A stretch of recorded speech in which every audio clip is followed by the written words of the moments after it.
শীর্ষধনী Elon মাস্কের মালিকানাধীন গুরুত্বপূর্ণ স্টারলিংক স্যাটেলাইট ইন্টারনেট ব্যবস্থা ব্যবহারের সুযোগ হারাতে পারে ইউক্রেন। দেশটির গুরুত্বপূর্ণ খনিজ সম্পদে প্রবেশাধিকার নিশ্চিত করতে কিয়েভের ওপর চাপ তৈরি করতে এমনটা করা হতে পারে। বিষয়টির সঙ্গে সংশ্লিষ্ট তিনটি সূত্র রয়টার্সকে একথা জানিয়েছে। সূত্রগুলো বলেছে, ইউক্রেনে স্টারলিংক ব্যবহারের অব্যাহত সুযোগ নিয়ে মার্কিন ও ইউক্রেনীয় কর্মকর্তাদের মধ্যে আলোচনা হয়েছে। ইউক্রেনের প্রেসিডেন্ট ভলোদিমির জেলেনস্কি মার্কিন অর্থমন্ত্রী স্কট বেসেন্টের প্রাথমিক প্রস্তাব প্রত্যাখ্যান করার পর এই প্রসঙ্গে আলোচনা করেছেন তারা। যুদ্ধবিধ্বস্ত ইউক্রেন এবং দেশটির সেনাবাহিনীকে গুরুত্বপূর্ণ ইন্টারনেট সংযোগ দেয় স্টারলিংক। গত বৃহস্পতিবার ইউক্রেনে নিযুক্ত যুক্তরাষ্ট্রের বিশেষ দূত কিথ কেলক ও জেলেনস্কির মধ্যে বৈঠক চলার সময় বিষয়টি আবারও তোলা হয়।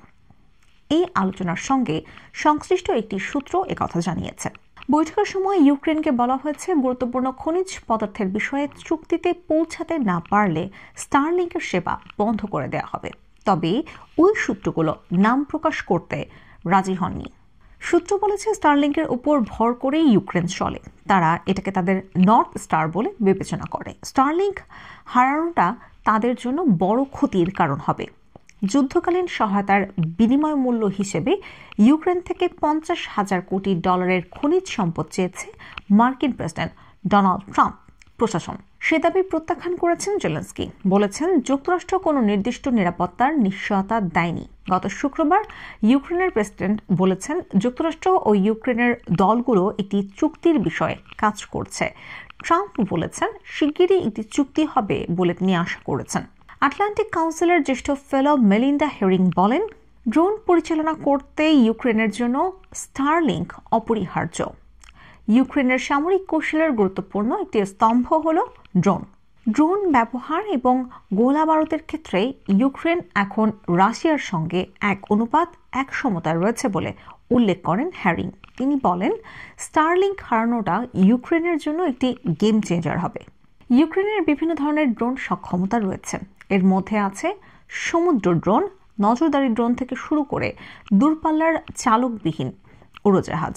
এ ব্যাপারে ওয়াশিংটনে অবস্থিত ইউক্রেনের দূতাবাস, হোয়াইট হাউস এবং মার্কিন প্রতিরক্ষা দপ্তরের বক্তব্য জানার চেষ্টা করেছিল রয়টার্স, তবে তাৎক্ষণিক সাড়া পাওয়া যায়নি।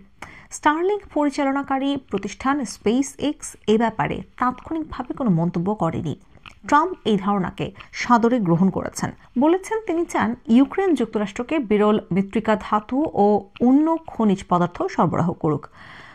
যুদ্ধের জন্য ইউক্রেনকে যুক্তরাষ্ট্রের আর্থিক সহায়তার প্রতিদান হিসেবে তিনি এসব পদার্থ চেয়েছেন। জেলেনস্কি গত সপ্তাহে যুক্তরাষ্ট্রের একটি প্রস্তাব প্রত্যাখ্যান করেছেন। ওয়াশিংটন ও মার্কিন প্রতিষ্ঠানগুলো ইউক্রেনের গুরুত্বপূর্ণ খনিজগুলোর 50% পাবে বলে ওই প্রস্তাবে আশা প্রকাশ করা হয়েছে। এসব পদার্থের মধ্যে আছে গ্রাফাইট, ইউরেনিয়াম, টাইটানিয়াম এবং বৈদ্যুতিক গাড়ির ব্যাটারির গুরুত্বপূর্ণ উপাদান লিথিয়াম। তখন থেকে এই দুই নেতার সম্পর্কের মধ্যে ফাটল দেখা দিয়েছে। গত বুধবার জেলেনস্কিকে স্বৈরশাসক বলে অভিহিত করেছেন ট্রাম্প। রাশিয়ার সঙ্গে যুদ্ধ শুরুর জন্য ইউক্রেনকেই দায়ী করেন তিনি। এর জবাবে জেলেনস্কি বলেছেন, ট্রাম্প রাশিয়ার ভুয়া তথ্যের জালে আটকা পড়েছেন।